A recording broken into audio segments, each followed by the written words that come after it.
So, alam mo ninyo, so, alam ninyo guys, alam ba ninyo kung anong pangalan nito? Natanong. Ito ay isang mansinita sa amin guys. O badili guys, ang tawag sa iba dito guys. So, ito ay the best na medicinal plant guys para ating gamitin kung tayo ay magka-dysentery or magka-LBM guys. Kuha lang tayo ng mga dahon niya guys, o itong dahon dito guys, yung young leaf niya guys, at ating pakuluan. At ito ay the best na gamot sa ano guys, sa LBM. So, subukan ninyo guys. Kami guys, kung magka-LBM yung habibi ko, ito lang ang gamitin ko. Mapagkulo na ako dito sa mga dahon ko na.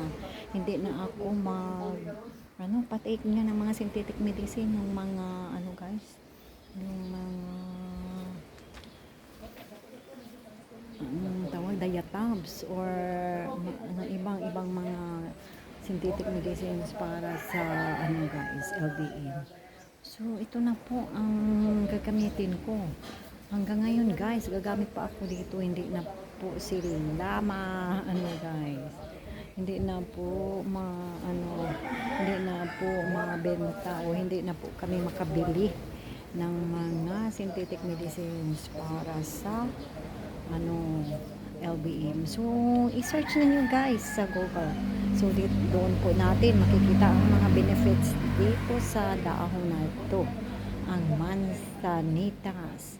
Matawag natin to guys dito sa ating apple, ano ba yung tawagan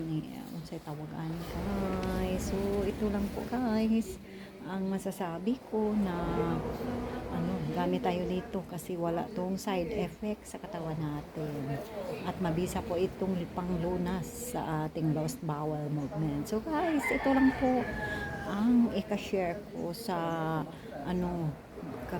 kabisahan ng tanim na to, mga dahon na to. So effective po ito, subukan nyo guys. So ito lang po sa ngayon ay i-share ko. Thank you for watching my video. God bless.